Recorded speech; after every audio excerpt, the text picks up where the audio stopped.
What if I told you waking up at night is not always a problem?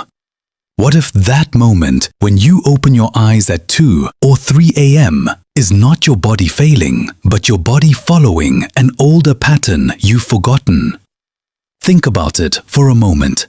You wake up in the middle of the night. You check the time and instantly you feel stressed.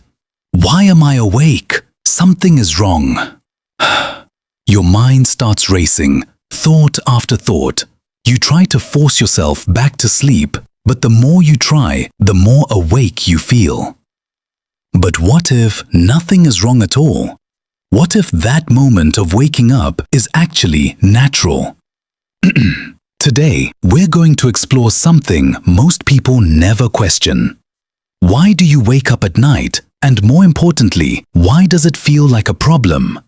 Why does something so simple suddenly feel like something is broken? This is not a conspiracy. There is no hidden force controlling your sleep. This is history, science, and human behavior coming together in a way that completely changes how you see your nights. Let's start with what you've been told your entire life. Sleep should be continuous, 8 hours, no interruptions. That's the modern idea most people believe without questioning. But research suggests something very different. Historian Roger E. Kirch studied hundreds of historical records, diaries, and personal writings and found something surprising. People in earlier societies didn't sleep in one long block. Instead, they slept in 2 parts, a first sleep and a second sleep. Between these 2 sleeps, people would naturally wake up, not in panic, not in stress. They would sit quietly, reflect, pray, or simply lie awake peacefully. Some even used that time to think deeply or connect with their thoughts.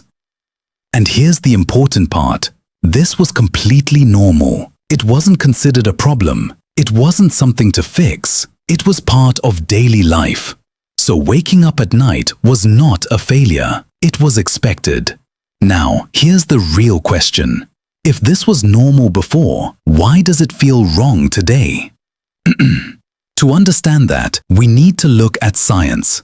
In controlled research, people were placed in environments with extended periods of darkness. No artificial light, no screens, no distractions, just natural conditions. After a few weeks, something surprising happened. Their sleep naturally split into 2 segments. They slept for a few hours, then woke up calmly, without stress, without confusion. They stayed awake for a short period, peacefully, and then they went back to sleep again. No alarms, no pressure, no forcing themselves. This suggests something very important. Waking up at night may not be a disorder. It may be part of a natural rhythm that still exists inside us. A rhythm your body still remembers even if your mind has forgotten it. But then, what changed? The answer is modern life. Artificial lighting, longer working hours, late-night screen exposure, and structured routines slowly reshaped how we live. We started staying awake longer, sleeping later, and waking up earlier. Over time, sleep became compressed into one single block. And that became the standard, something everyone started believing without questioning. But something deeper changed too. Not just how we sleep, but how we feel about sleep. Today, if you wake up at night, your first reaction is worry. You check the time and immediately think, I'm losing sleep. This is bad. Something is wrong. But in reality, your body might just be following a pattern it has always known. There's another important layer to this, your brain. Your brain learns from repetition, from beliefs, from what you've been told.